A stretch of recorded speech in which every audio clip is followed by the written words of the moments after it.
2016च्या मे महिन्यामध्ये महाराष्ट्रात एक बातमी चर्चेत होती।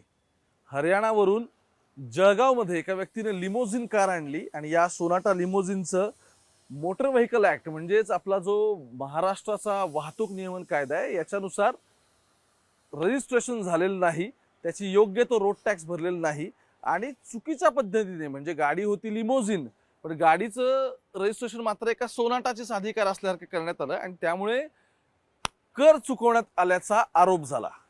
यावेळी पहिल्यांदा नाव चर्चेत आलं, नाव आहे प्रांजल खेवळकर। कोण आहेत हे?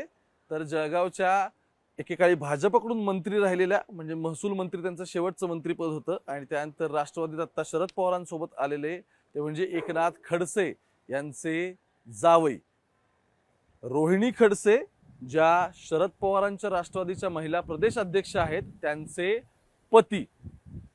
प्रांजल खेवळकर यांचं नाव आता आज चर्चेत येण्याचं महत्त्वाचं कारण म्हणजे पुण्यात घडलेली रेव पार्टी। सकाळपासून तुम्ही बातम्या ऐकल्या असतील, प्रांजल त्याच्यामध्ये होते की नव्हते या गोष्टी तुम्हाला क्लिअर झाल्या असतील, पण या संपूर्ण प्रकरणाची FIR नक्की काय सांगते? ज्या हॉटेलमध्ये हे संपूर्ण प्रकार घडलाय म्हणजे जे हाऊस स्टे असं आपण त्याला म्हणू, तिथे जो प्रकार घडलाय त्याचे जे व्हिडिओ दिसत आहेत त्याच्या पलीकडे नक्की गोष्ट काय घडलेली आहेत आणि या संपूर्ण प्रकरणाची बिहाइंड कर्टन असलेली स्टोरी म्हणजे पडद्यामागची गोष्ट आज तुम्हाला सांगायची आहे। 3 महत्त्वाचे प्रश्न आहेत। एक म्हणजे एक IPS अधिकारी, ज्या IPS अधिकाऱ्याला सगळ्याची टीप लागली, ही सही गोष्ट सुरू काल रात्रीपासून नाही झाली, त्याची सुरुवात मागच्या शुक्रवारपासून झाली होती। आणि तिसरं सगळ्यात महत्त्वाचं म्हणजे नक्की महाराष्ट्राच्या राजकारणात आत्ता असं काय घडतंय, अशी कोणती महत्त्वाची माणसं आहेत जी माणसं जर समोर आली किंवा ज्या माणसाने तोंड उघडलं तर काही नेत्यांचं मात्र धाबं दणणार आहे आणि त्या सगळ्यातूनच हा अंक खेळला गेलाय का? या सगळ्या प्रश्नांची उत्तरं शोधायची। नमस्कार, मी ओंकार, मुंबई तकमध्ये तुमच्या सगळ्यांचं स्वागत। आजच्या स्टोरीची सुरुवात शुक्रवारपासून होते। शुक्रवारी रात्री पुण्याच्या क्राईम ब्रांचला एक टीप लागते। त्यांना असं कळतं की एका स्पेसिफिक एरिया आहे, त्या एरियामध्ये एका ठिकाणी पार्टी होणार आहे आणि पार्टी ड्रग्सचं कन्झम्पशन होणार आहे। ते सुरू झाल्यानंतर पार्टीतलाच एक व्यक्ती तुम्हाला त्याबद्दलची इन्फॉर्मेशन देईल। पार्टीतल्या व्यक्तीचे कोऑर्डिनेट शेअर केले जातात। कोऑर्डिनेट शेअर झाल्यानंतर त्या दिवशी पार्टी असते, पण त्या दिवशी मात्र त्यामध्ये काय कोकीन इंट्रोड्यूस होत नाही। पहिला ट्रॅप वाया जातो, पोलीस दुसऱ्यांदा ट्रॅप लावतात, दुसऱ्यांदा ट्रॅप लागतो सॅटर्डे नाईटचा। ठिकाण बदलतं पण व्यक्ती त्याच आहेत असं कळतं। व्यक्ती त्याच आहेत तर पोलीस परत एकदा ट्रॅप लावतात आणि खरंच इथे ड्रग्ज इथे कन्झम्पशन असेल किंवा ड्रग्जची तस्करी होणार असेल म्हणजे थोडक्यात हँडओव्हर जो होणार असेल का, तर असा पोलिसांना प्रश्न असतो। म्हणून पुण्याची क्राईम ब्रांच परत ट्रॅप लावते। शनिवारच्या रात्रीच्या ट्रॅपमध्ये सुद्धा अशाच पद्धतीची एक गोष्ट घडते आणि माहिती समोर येते। काय माहिती समोर येते तर 5 पुरुष आणि त्यानंतर 2 महिला हे एका पार्टीमध्ये आहेत। ते कुठे आहेत तर मी आत्ता उभा आहे त्याच्या पाठीमागे तुम्ही जर पाहिलं तर सुरुवातीला ही हाऊस पार्टी असल्याचं म्हटलं जात होतं, पण नंतर आणखी माहिती घेतल्यानंतर 2-3 गोष्टी क्लिअर झाल्या। त्यातली पहिली गोष्ट अशी आहे की इथे स्टे बर्ड हॉस्पिटॅलिटी नावाची ही बिल्डिंग आहे, ही आणि याच्या बाजूची या दोन्ही ठिकाणी लक्झरी अपार्टमेंट्स आहेत, ज्या अपार्टमेंट्स तुम्ही ऑनलाईन बुक करू शकता। तुम्ही पुण्यात राहिल्यानंतर असाल, थोडक्यात आपल्याकडे हॉटेल्सपेक्षा बऱ्याचदा असं होतं की Airbnb किंवा असे वेगवेगळे ऑप्शन्स आहेत, ते ऑप्शन्स प्रिफर केले जातात आणि त्यानुसार तुम्ही स्वतः एक अपार्टमेंट लीज आउट करू शकता आणि त्या स्पेसिफिक तारखांसाठी। आता आजची स्टोरी सांगण्याआधी या हॉटेलच्या ज्या मी डिटेल्स काढल्या, स्टे बर्ड इथलं जे आहे त्याच्या डिटेल्स काढल्यानंतर मला 2 गोष्टी कळल्या। एक म्हणजे काय, स्टे बर्ड अजूर सूट जे आहेत खराडी, जिथे आता मी उभा आहे त्या ठिकाणी प्रांजल सर अशा नावाने बुकिंग आहे। बुकिंगची तारीख काय आहे तर पहिलं बिल जे आता माझ्या इथे हातात आहे, पहिल्या बिलाची तारीख आहे 25 जुलै। पहिलं 25 तारखेला बुकिंग झालं, त्यानंतर परत त्यानंतर 26-27 असं या ठिकाणी बुकिंग आहे।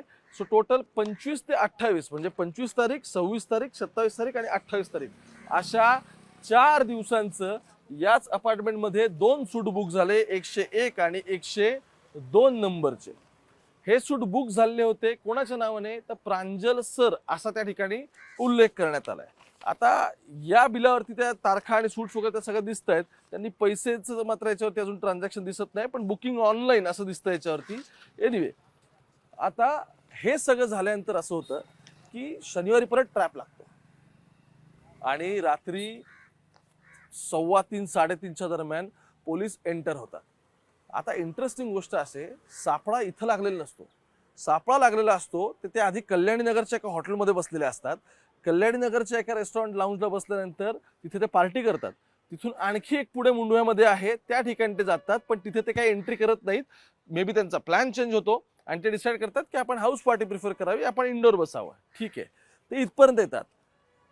पोलिसांचा एक खबर आहे क्राईम ब्रांचचा, त्यांना इथपर्यंत फॉलो करत येतो आणि आता असं वाटतं की ठीक आहे, 2 दिवस ट्रॅप लावला, काही सापडलं नाही, आता कदाचित काहीच नसेल.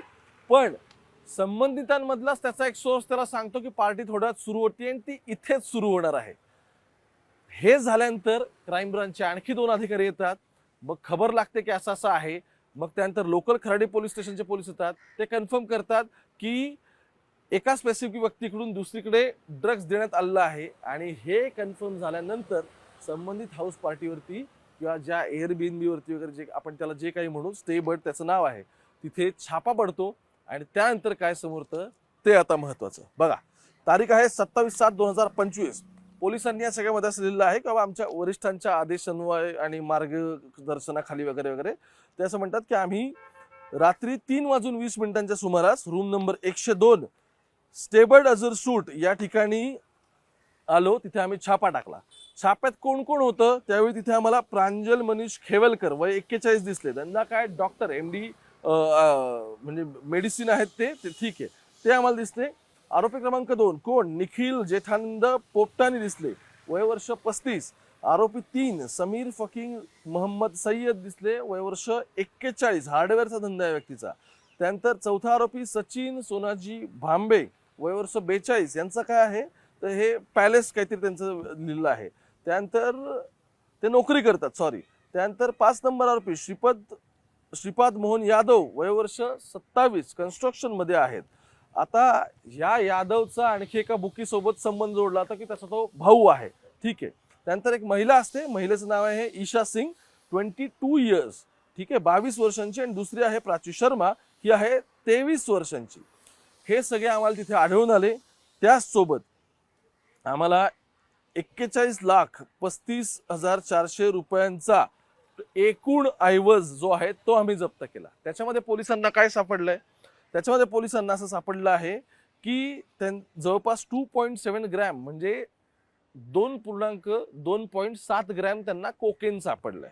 ज्याच्या अर्थाने हा NDPS ऍक्ट त्याच्यातला लागू होईल. तो काय तो पण आपण बघणार आहोत. त्यांचं म्हणणं आहे 2.7 ग्रॅम त्यांना कोकीन सदृश्य पदार्थ सापडलाय. 70 ग्रॅमचा गांजा सदृश पदार्थ सापडला आहे. एकूण 10 मोबाईल, 2 चारचाकी वाहनं, त्यानंतर हुक्क्याचा पॉट सेट जो असतो तो, दारू, बिअरच्या बाटल्या आणि हुक्क्याचे फ्लेवर असे अंमली पदार्थ आणि साहित्य जप्त करून त्यांच्या विरोधात खराडी पोलीस स्टेशनमध्ये गुन्हा दाखल केलेला आहे. ऍक्ट आहेत त्याच्यामधले NDPS ऍक्ट जो आहे त्याच्यानुसार 8C आणि 22B2 असे 2 महत्वाचे कलम आहेत की जे या सगळ्यातले नॉन बेलेबल आहेत. या कलमांअंतर्गत लगेच जामीन होणार नाही. संपूर्ण आरोपींची तपासणी केली जाईल आणि यातलं 22B जर पाहिलं तर 7 ते 10 वर्षापर्यंत इनप्रिझनमेंट आहे त्याच्यासाठी. ठीक आहे, पण अर्थात ते इंटेन्सिटीनुसार ठरतं की खरंच किती ड्रग्सचं सेवन झालंय, खरंच एवढा मोठा साठा सापडलाय का, आणि ते ट्रॅफिकिंग मध्ये सुद्धा त्या होते का की ते फक्त कन्झम्पशन करत होते, असा तो मुद्दा आहे. पुढे आणखी याच्यामध्ये कोटपा नावाचा ऍक्ट लावला, त्याचं 7(2) आणि 22 असं त्यांनी त्याच्यामध्ये लावलेलं आहे. कोटपा म्हणजे साधारण आपण टोबॅको कन्झम्पशन असतं, म्हणजे तंबाखूचं कन्झम्पशन आपण इलिगली करत असू तर त्याच्यामध्ये बरेच वेगवेगळे प्रकार असतात. मग तुम्ही ती रेग्युलर सिगरेटची असेल, सिगार असेल, आणखी समजा येतं हे तर हुक्क्याचा फ्लेवर लिहिलं आहे तर त्याच्यामध्ये तसा कोणता अंमली पदार्थ आहे का किंवा मग तंबाखूचा आहे का, मग त्याच्यानुसार ते कोटपाचं सेक्शन पुढे पुढे वेगवेगळ्या बदलत जातात. आता गमतीची गोष्ट या सगळ्यामध्ये काय समजून घ्या. एक तर क्लिअर झालं की 2.7 ग्रॅम कोकेन सापडलंय. आता मुद्दा असा आहे की NDPS ऍक्ट ज्यावेळी लागतो त्यावेळी तुम्हाला ही गोष्ट पोलिसांना सिद्ध करावी लागते की एकतर तिथे ड्रग्सचं कन्झम्पशन झालंय, आम्हाला त्यांच्या ब्लड रिपोर्ट्समध्ये ड्रग्ज असल्याचं कन्फर्म झालंय. दुसरं, त्या ठिकाणी त्याचं ट्रॅफिकिंग चाललेलं होतं का, किंवा त्या ठिकाणी ते एक्सचेंज करणार होते का. तिसरं, ड्रग्सची कस्टडी म्हणजे कोणाच्या ताब्यात नक्की ते ड्रग होतं ते आहे का. आणि सगळ्यात महत्वाचं, जर NDPS ऍक्टचं हे सेक्शन लागलंय त्याचा अर्थ एक गोष्ट खूप क्लिअर आहे, जो नार्कोटिक याच्यातला ऍक्ट आहे तो म्हणजे साथीच्या साथी आरोपी त्यांच्यातल्या कुणी ड्रग्स कंझ्युम केलं आणि कुणी नाही या गोष्टी अजून स्पष्ट झालेल्या नाहीत. मेडिकल रिपोर्ट्स अवेटेड आहेत, पण तरी सुद्धा त्यांना माहिती असताना तिथे ड्रग्ज आहे किंवा तिथे ड्रग्सचं सेवन होत आहे किंवा तिथे ड्रग्ज एक्सचेंज केलं जाणार आहे या संदर्भातली माहिती त्यांना अवगत असताना सुद्धा ते तिथे उपस्थित असणं, त्या पार्टीमध्ये त्यांनी सहभाग घेणं, it is clearly indication of की NDPS ऍक्ट मध्ये खडसेंचा जावई येणाऱ्या काळात अडकणार आहे. रादर तो ऑलरेडी अडकलाय. 7ही आरोपींना पोलिसांनी आता ताब्यात घेतलंय. अरेस्ट फॉर्मॅलिटीज पूर्ण आहेत. कोर्टात दिल्यानंतर त्यांना आता कळेल की एक्झॅक्टली किती दिवसांची कस्टडी मिळते. पण गुन्हा गंभीर स्वरूपाचा आहे हे ऍक्ट मधले, म्हणजे हे या कलम जी लावलेली आहेत त्याच्यावरून एकदम स्पष्ट होत आहे. दुसरा महत्वाचा मुद्दा फक्त हाच आहे जो काउंटर आर्ग्युमेंट लाईल. तो काय आहे तर ड्रग्सचा नक्की किती साठा सापडला, तर त्याचं उत्तर आहे की तो 3 ग्रॅम पण नाहीये. आता तो छोटा असेल किंवा तो जास्त असेल, पण कोकेन सापडलंय हे मात्र या सगळ्यावरून स्पष्ट झालंय. पोलिसांनी हे सगळं केलं, 3 दिवस ट्रॅप लावले वेगवेगळ्या ठिकाणी, त्यानंतर ही सगळी ऍक्टिव्हिटी करण्यात आलेली आहे. इथपर्यंत फक्त ही गोष्ट थांबली नाही, तर त्याच्या पुढे जाऊन महाराष्ट्राचं राजकारण ज्या पद्धतीने आता फिरतंय त्याच्यातून काय गोष्ट दिसते की आत्ताची कारवाई जरी रुटीन कारवाई असते आणि त्यात खडसेंचा जावई प्रांजल आलेला असला तरी सुद्धा गेले 15 दिवस महाराष्ट्रामध्ये एका बातमीची प्रचंड चर्चा आहे ज्याच्यावरती एकनाथ खडसे स्वतःहून पर्सनल ॲलिगेशन्स लावतायत. ते कोणावरती, तर नाव आहे गिरीश महाजन, अ ब्लू आईड बॉय, आणि ज्याला आपण kitchen cabinet of Maharashtra CM म्हणजे देवेंद्र फडणवीस यांचे अत्यंत निकटवर्ती असलेले गिरीश महाजन यांच्यावरती आणि त्यांची हनी ट्रॅप प्रकरणात असलेली इन्व्हॉल्वमेंट याच्यावरती ज्यावेळी हे सगळे आरोप होऊ लागले त्याच्यानंतर हा पूर्ण आपण जर गेल्या 8 ते 10 दिवसांची घटनाक्रम काढला तर हे एकमेकांवरती आरोप करतातच आहेत. म्हणजे अगदी खडसेंनी त्यांच्या मुलाला मारलं की ते सुसाईड होतं इथपर्यंत गिरीश महाजन सुद्धा म्हणाले. खडसे सुद्धा म्हणाले की तुमच्या प्रकरणातली CD असेल. पण मुद्दा इथे थांबत नाही.